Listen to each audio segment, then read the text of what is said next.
लक्ष्मण, ऋतु, विक्रम जी, और इन पे जो कार्रवाई हो रही है, ये घटना नहीं संकेत है। ये संकेत है कि दक्षिणपंथी विचारधारा आरएसएस, बीजेपी ने पूरे विश्वविद्यालयों पर एक तरह से कब्जा कर लिया है। जब से 14 में मोदी जी आए हैं, तब से जो है ना और तेज हो गया रफ्तार। विश्वविद्यालयों में दलित पिछड़ों के दमन का। पायल तडवी ने सुसाइड किया, आईआईटी में बच्चे सुसाइड किए। एक चंद्रशेखर प्रोफेसर जम्मू में थे, प्रोफेसर थे साइकोलॉजी डिपार्टमेंट में, उन्होंने भी सुसाइड कर लिया। परंपरा कह रही है कि आप सर्वश्रेष्ठ हो जी, और ज्ञान और संविधान कह रहा है कि कोई सर्वश्रेष्ठ नहीं। जी, तो उनको जो इनको हजारों साल से बना बनाया कल्चरल कैपिटल मिला है, जी, गांधी का चम्मच के साथ आए हैं और हमारे जैसे लोग जो संघर्ष करके उनकी वैचारिकी को चुनौती दे रहे हैं। मैं हूँ, लक्ष्मण हो, ऋतु हो, तमाम ऐसे लोग चुनौती दे रहे हैं। तो उनसे जो है ना इनका जो ताश के पत्तों का जो महल है ना वो भड़बड़ा रहा है।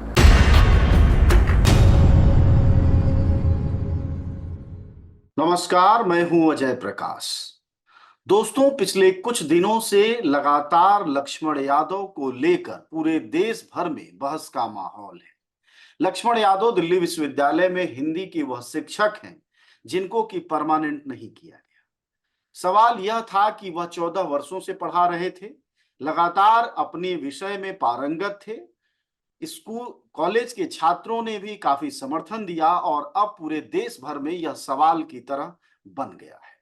इसके अलावा डॉक्टर रितु सिंह हैं जो पिछले 100 दिन से ज्यादा से संघर्ष कर रही हैं। इसके अलावा हमारे साथ इस वक्त प्रोफेसर रतन लाल हैं, वह खुद भी इस माहौल और इस मुश्किल के गिरफ्त में है।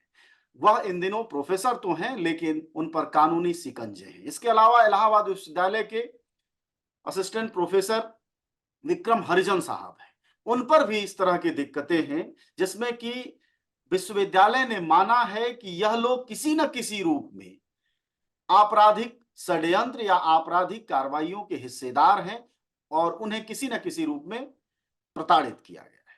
इस बात को समझने के लिए बहुत जरूरी है कि क्या यह कोई खास तरह का टारगेट किया जाना है, क्या यह कोई प्रयास है विचारधारा के खिलाफ खड़े होने का। इस बात को समझने के लिए हमारे साथ इस वक्त प्रोफेसर रतन लाल है।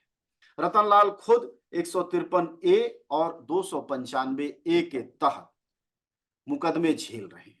रतन जी, आपसे देश यह जानना चाहेगा कि यह स्थितियां, क्या आप लोग लगातार राजनीतिक रूप से सरकार की आलोचना करते हैं, अपनी बात कहते हैं, उसकी वजह से ये है या यह सिर्फ जातिगत उत्पीड़न है? दोनों है। अगर मैं आलोचना न करूं और अपने तरीके से लिखाई पढ़ाई भी करूं तो भी भेदभाव होंगे ही होंगे। और ये आपने जो नाम लिए, 3-4 नाम लिए, लक्ष्मण, ऋतु, विक्रम जी, और इन पे जो कार्रवाई हो रही है, ये घटना नहीं संकेत। ये संकेत है कि दक्षिणपंथी विचारधारा आरएसएस, बीजेपी ने पूरे विश्वविद्यालयों पर एक तरह से कब्जा कर लिया। यू एग्री विथ अस, हमारे साथ आओ और नहीं तो तरह-तरह से प्रताड़ित किया जाएगा। ये तो मूल बात है और ये रोहित मुमला से शुरू हुई और उससे पहले से भी मैं लड़ रहा हूँ सिस्टम से। जब से 14 में मोदी जी आए हैं, तब से जो है ना और तेज हो गया रफ्तार। विश्वविद्यालयों में दलित पिछड़ों के दमन का। पायल तडवी ने सुसाइड किया, आईआईटी में बच्चे सुसाइड किए। एक चंद्रशेखर प्रोफेसर जम्मू में थे, प्रोफेसर थे साइकोलॉजी डिपार्टमेंट में, उन्होंने भी सुसाइड कर लिया। तो आखिर ये सब कैसे हो रहा है, इसको समझना, पहले साइकोलॉजी इसका समझना बेहद जरूरी है। देखिए, जब तक भारत के समाज को नहीं समझेंगे ना, तो ये जो चल रहा है, ये मुझे कोई इसमें अचंभा नहीं लग रहा है, कोई आश्चर्य नहीं हो रहा है कि ये सब नहीं होगा, ये सब होगा। और इसके लिए, इससे संघर्ष करने के लिए वैचारिक रूप से हमारे जैसे लोगों को सशक्त होना पड़ेगा और उसकी कीमत भी चुकानी पड़ेगी। देखिए, क्या है, आप जब तक इसकी जाति व्यवस्था को नहीं समझे, 4 वर्ण है, ब्राह्मण, क्षत्रिय, वैश्य, शूद्र। ब्राह्मण का काम ही सिर्फ पढ़ना लिखना। ब्राह्मण का काम ही सिर्फ पढ़ना लिखना था। क्षत्रिय राज शासन चलाएंगे, थ्योरेटिकल फॉर्मुलेशन। इस पे सबसे पहला आघात हुआ जब आईपीसी, सीआरपीसी बना, कानून के नजर में समान माना गया। ठीक है सर? जी, उसके बाद अंग्रेजों के शासन काल में थोड़ा-सा अस्पृश्यों को, दलितों को ही पढ़ने की सुविधा मिली। डॉक्टर अम्बेडकर उसी से निकले, फूले उसी व्यवस्था से निकले। आज़ादी जब हुई, तो आज़ादी के बाद ये वर्ण व्यवस्था, जाति व्यवस्था पर ये दूसरा बड़ा संविधान जो है ना, दूसरा बड़ा जो है उसमें हमला था एक तरह से जाति व्यवस्था को तोड़ने के लिए। कानून के समक्ष नागरिक को समान माना गया, लेकिन परंपरा कह रही है कि पढ़ेगा सिर्फ ब्राह्मण, और कानून कह रहा है कि पढ़ेगा सब। तो देखिए उसके बाद से जो है सरकारी स्कूल, कॉलेज, यूनिवर्सिटीज, आईआईटीज ये सब खुले सरकारी, जी सबकी गुणवत्ता बेहतर थी। हम सब सरकारी स्कूल, सरकारी संस्थान के ही पढ़े हुए। अब 90 तक देख लीजिए, 90 तक अगर सरकारी संस्थानों को देखेंगे तो उस समय जो पढ़ने वाले छात्र रहे हैं ज्यादातर अपर कास्ट के छात्र रहे। कुछ आरक्षण की वजह से कुछ उसमें एससी एसटी पढ़ पाए। तो जब तक ये 4 जनरेशन 43-44 साल तक 4 generation free of cost education पढ़ लिया, क्वालिटी एजुकेशन। आईआईटी भी सरकारी है, यूनिवर्सिटी भी सरकारी थे, स्कूल भी सरकारी थे। मुझे पता है मेरे गांव में 10 बजे से 4 बजे तक क्लास लगती थी। स्कूल हम लोग सरकारी स्कूल 10 बजे से 4 बजे तक चलती थी, टीचर पढ़ाते थे। तो जब तक इनको फ्री ऑफ कॉस्ट इस अपर स्ट्राटा एजुकेशन लेना था, सरकारी व्यवस्था ठीक ठाक रखा गया, बेहतर एजुकेशन दिया गया। आप नेतरहाट का नाम सुने होंगे, पटना कॉलेज का नाम सुने होंगे, एलएस कॉलेज का नाम, सब बड़े बड़े संस्थान थे, इलाहाबाद यूनिवर्सिटी सुने होंगे। लेकिन 90 के बाद देखिए सोशल चर्निंग जब होता है और उसमें अब पिछड़ों में भी एजुकेशन को लेकर भागीदारी की समझ बढ़ने लगती है, उसी समय से धीरे धीरे ये एलीट क्लास अपने आप को सरकारी संस्थान से निकालना शुरू करता है। और उसकी हालत धीरे धीरे जो हो चुकी है, अब तो लाखों की संख्या में स्कूल बंद हो रहे हैं, सरकारी स्कूल, क्योंकि उन्हीं सरकारी स्कूल से पढ़े लिखे लोग, हमारे जैसे लोग भी निकले। और जो आंदोलन हो रहा है, बड़ी बड़ी पार्टी चल रही है, चाहे बड़े बड़े संगठन चल रहे हैं, उनको चंदा इसी सरकारी स्कूल के पढ़े हुए लोगों ने उसको चंदा दिया, उसको विचार, ठीक है जी। जी लेकिन 90 के बाद जैसे जैसे सोशल चर्निंग शुरू हुआ और उसमें डाइवर्सिटी आने लगा एजुकेशन में, तो साजिशन मैं कह रहा हूँ सरकारी संस्थानों को धीरे धीरे धीरे धीरे उसको बर्बादी की तरफ ले जाया गया। जिनको 4 जनरेशन लाभ लेना था वो लेके पढ़ के सब अमेरिका, इंग्लैंड सब सेटल हो गए। उनके पास पैसे थे, अपने बच्चों को प्राइवेट स्कूल में पढ़ा सकते हैं। लेकिन जब ये दलित पिछड़े आदिवासियों में चेतना आई कि एजुकेशन के लिए, तभी से इसमें एक ब्लो होना शुरू हो गई। अब देखिए सेंट्रल यूनिवर्सिटी में 97 में एससी एसटी का रिजर्वेशन लागू हुआ और ओबीसी का रिजर्वेशन 2006 में लागू हुआ। तो यूनिवर्सिटी का जो सोशल कॉम्पोजिशन है वो धीरे धीरे धीरे धीरे बदलने लगा। बहुत सारे एससी एसटी ओबीसी भी आने लगे। तो जब आने लगे हैं तब तो जिनका एक अधिकार था यहाँ पे, विशेष रूप से एक जाति विशेष का, तो उनको लगता है कि उनकी जमींदारी में जो है ना, इन लोगों ने सेंध मार दिया है। उसके बाद से विश्वविद्यालयों में फूले, पेरियार, अंबेडकर, तमाम बिरसा, सब पे चर्चा हुई। तो इसलिए वैसे लोग जो कि निश्चित रूप से जातिवादी मानसिकता से ग्रसित, और जो बीजेपी आरएसएस की जो दर्शन है आप जानते ही, तो मनुस्मृति उनका आदर्श है। संविधान तो शुरू से नहीं मानते रहे आरएसएस वाले। तो उनको लगता है कि हमारी जागीरदारी में ये लोग कैसे बोल रहा है, कैसे तर्क कर रहा है, ये यहाँ का खेल। जो लोग व्यवस्था में आके व्यवस्था से एकदम ऐसे मिल के रह रहे हैं, उनके लिए क्या है, कोई दिक्कत नहीं है। लेकिन जो लोग ज्ञान के विमर्श को आगे बढ़ा रहे हैं, वैचारिकी को आगे बढ़ा रहे हैं, जो सवाल कर रहे हैं, जो सवाल करने की कोशिश कर रहे हैं, वैसे लोगों को ये सरकार, विश्वविद्यालय, कॉलेज चुन के बिछड़ी वो कर रही है। नहीं हो सकता मुझे निकाल नहीं, तरह तरह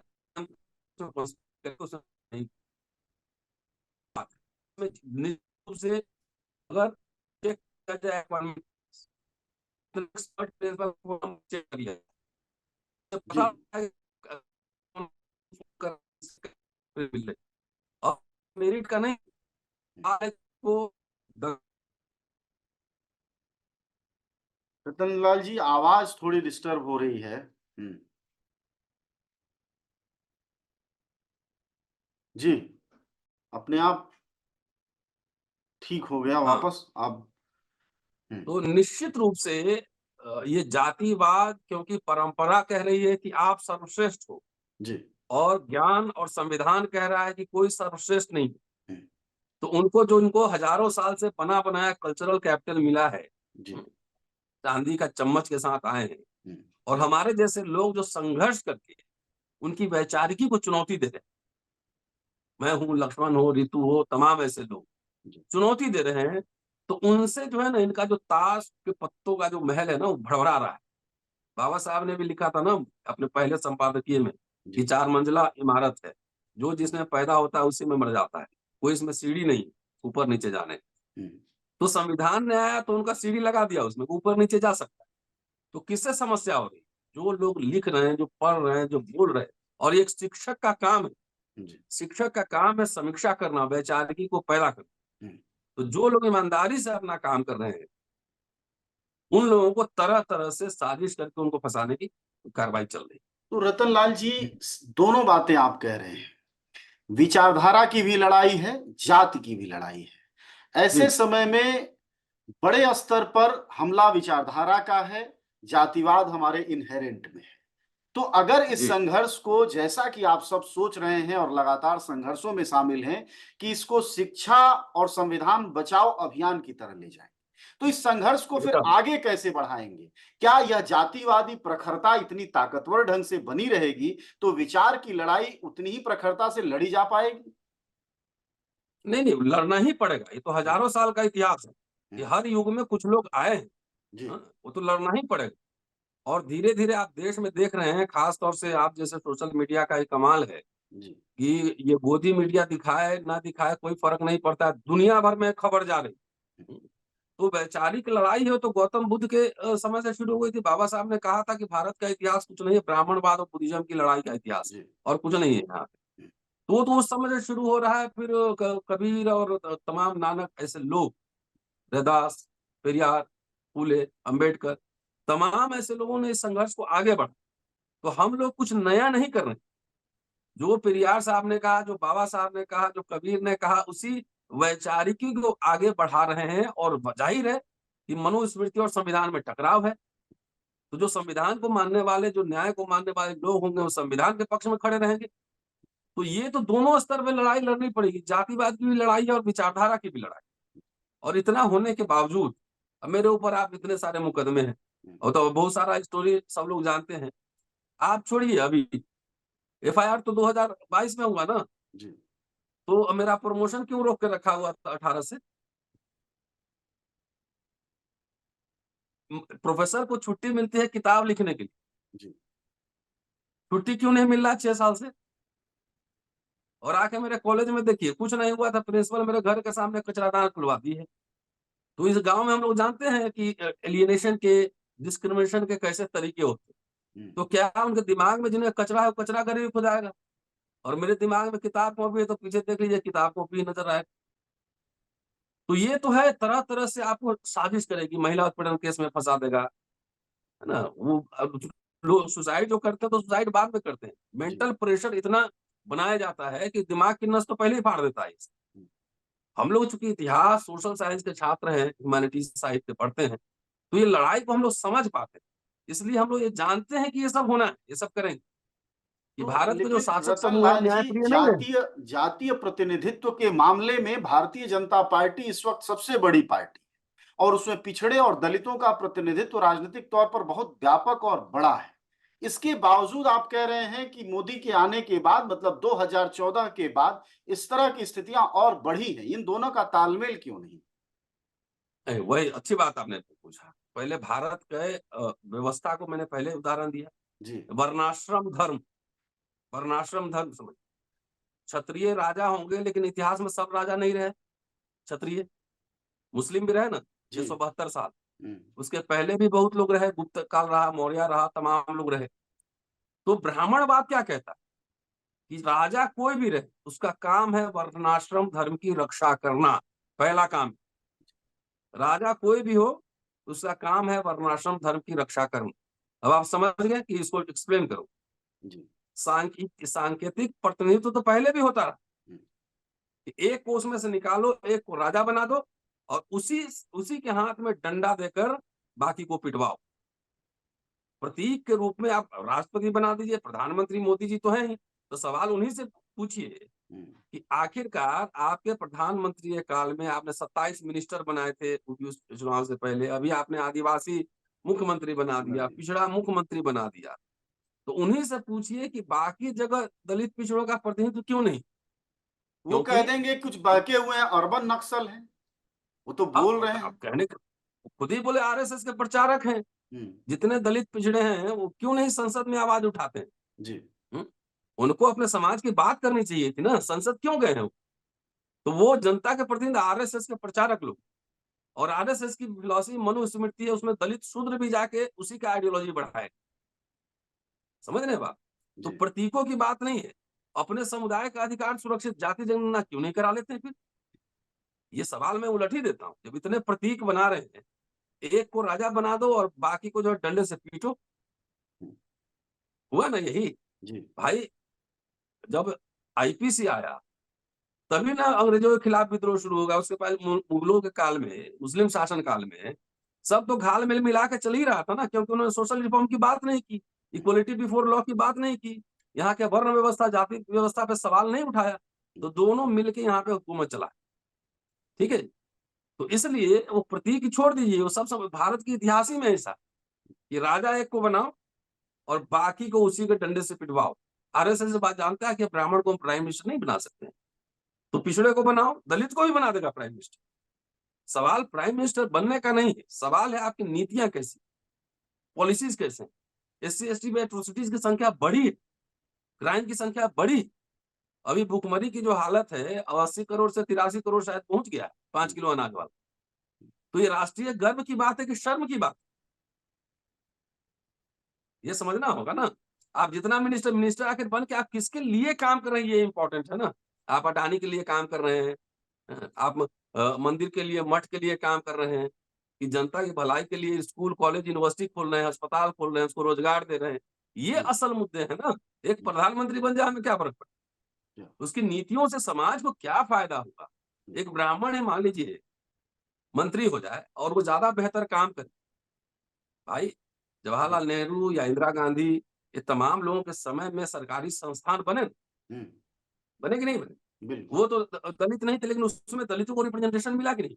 आईआईटी के दरवाजे खुले, बैंक का नेशनलाइजेशन हुआ, नौकरियां मिली, पीएससी खुले।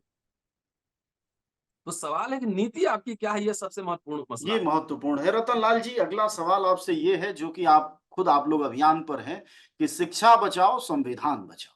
क्या कोई रोड मैप बनाया है आप लोगों ने? जैसे आप शुरू में जब बातचीत कर रहे थे तो प्राइवेटाइजेशन की चर्चा कर रहे थे और मानते नहीं, हैं एक कि एक साजिश की तरह। मेमोरेंडम तैयार किया गया है जी। और राष्ट्रपति जी को भेजा गया है या भेजा जाएगा। मैं अभी हम्म। कुछ दिन बाहर था तो मैं देख नहीं पाया, संपर्क में नहीं आ पाया। हम्म। लेकिन सवाल है कि हम लोग लगातार बाहर जाके और देश भर नहीं, में इस पे मेमोरेंडम चर्चा तो नहीं हो कह रही है। रहा था मैं, रोड मैप कह रहा था कि क्या कोई रोड रूपरेखा मैप बनाए। जी। जी। एकदम तैयार होगी। हम लोग जो है हर शहर में जाएंगे, स्टेट कैपिटल में जाएंगे हम्म। और वहां पे लोगों को जागृत करेंगे। ये सवाल, ये लड़ाई ना हमारा व्यक्तिगत है, ना लक्ष्मण यादव का व्यक्तिगत है। अगर व्यक्तिगत होता सबको तो चुपचाप बैठ जाता, क्यों बहस करता। हम्म। ये लड़ाई जब हम जैसे लोग सुरक्षित नहीं, तो आपके बच्चों का भविष्य क्या होगा सोच लीजिए। तो रोड में मैप ये है कि पहले संवाद हो जनता से। हम्म। अभी देख रहे हैं कई जगह प्रदर्शन हो रहे हैं, बिल्कुल। उसको और मोमेंटम देने की, उसको गति देने की, उसको गतिशील बनाने की जरूरत है। और इसमें सिर्फ हमारी जिम्मेदारी नहीं, ये पॉलिटिकल क्लास है वो भी ये सवाल उठाए। मीडिया के लोग लगातार सोशल मीडिया पे सवाल उठ रहे हैं, लीडर्स आकर खुलकर बोले। तो रोड मैप यही है कि हम लोग संवाद कर सकते हैं ना, हम लोग फौज तो है नहीं, वैचारिक हम्म। संवाद होगा। तो हर शहर जा रहे हैं, जहां मौका मिल रहा है वहां जाके इन मुद्दों को उठा रहे हैं, जनता को जागृत कर रहे हैं। कि आप सोच लीजिए कि आने वाले समय में आपके बच्चों का क्या भविष्य होना है, आप तय कर लीजिए। विश्वविद्यालय में आपके बच्चे के लिए कहाँ जगह रहेगा, आईआईटी में कहाँ जगह रहेगा, मेडिकल कॉलेज में कहाँ जगह रहेगा। कि जिस तरह से नीतियां हैं, एक ही जगह पे 500 मीटर के बीच दो कानून चल रहा है। मैं हिंदू कॉलेज में पढ़ाता हूँ, दौलत राम मेरे से 500 मीटर दूर है। ठीक, जी। एक फ्रिवलस कंप्लेंट पे मेरे ऊपर एफआईआर हो जाता, गिरफ्तारी हमारी हो जाती, प्रमोशन रुक जाता है, विदेश लेक्चर जाने से रोका जाता है। और यहीं पे दौलत राम कॉलेज की प्रिंसिपल, उसके ऊपर गंभीर चार्जेस लगे हुए एट्रोसिटीज के, भेदभाव के, चार्जशीट हो गया, लेकिन वो कुर्सी पे बैठी हुई। तो इससे बेहतर एग्जाम्पल समझाने के लिए क्या हो सकता है कि एक तरफ मनुस्मृति भी चल रहा है और नाम लिया जा रहा है संविधान का। तो ये लोगों को ये बताना है कि विश्वविद्यालय जो है और कॉलेजेस, अगर आप सचेत नहीं हुए तो आपके आने वाली पीढ़ियों के लिए कब्रगाह बन जाए। एडमिशन तो मिल जाए लेकिन ठीक से पढ़ने नहीं देगा, नौकरी तो मिल जाए लेकिन आत्मसम्मान स्वाभिमान के साथ आपको काम नहीं करने दिया जाए। तो ये व्यक्तिगत नहीं, दो विचारधाराओं की लड़ाई है। एक तरफ हम खड़े हैं, एक तरफ सत्ता पक्ष खड़ा है। तो ये लगातार इसे बहस हम आगे बढ़ाएंगे ही जी। जी, शुक्रिया आपका बातचीत के लिए, धन्यवाद। हमारे साथ बातचीत कर रहे थे प्रोफेसर रतन लाल। वो उस अभियान का हिस्सा हैं जो शिक्षकों ने अभियान छेड़ा है, संविधान बचाओ शिक्षा बचाओ। मकसद यह है कि देश भर में समाज पढ़े और बराबरी के साथ पढ़े, साथ ही विचारधारा और जाति का जिस तरह का घालमेल एक कॉकटेल तैयार किया है, जिसको कि वो संघ की विचारधारा कहते हैं, जिसमें शासक भले उनकी जाति का है लेकिन विचारधारा की हकनी इतनी तगड़ी है कि वह अपने अहित के साथ खड़ा है। ऐसे में देखना यह होगा कि यह संघर्ष व्यक्तिगत से कैसे सामाजिक और सामाजिक से कैसे आंदोलनात्मक बनता है। इस देश के लिए बेहद जरूरी है कि महंगी होती शिक्षा और गरीब से दूर होती शिक्षा के लिए यह संघर्ष आगे बढ़े। शुक्रिया आपका बातचीत के लिए, धन्यवाद। द मूक नायक जनवादी पत्रकारिता करता है। यह संविधान, लोकतंत्र और सामाजिक न्याय पर चलने वाला चैनल है। अगर आप भी चाहते हैं द मूक नायक हमेशा हाशिए पर खड़े लोगों की आवाज़ बुलंद करता रहे, बेजुबानों की पीड़ा दिखाता रहे, तो सपोर्ट कीजिए। सपोर्ट करने वाला लिंक आपको स्क्रीन पर दिखाई दे रहा होगा। साथ ही डिस्क्रिप्शन में जाकर भी आपको ये लिंक मिलेगा, जहाँ पर जाकर आप हमें सपोर्ट कर सकते हैं और हमारे काम को आगे बढ़ा सकते हैं।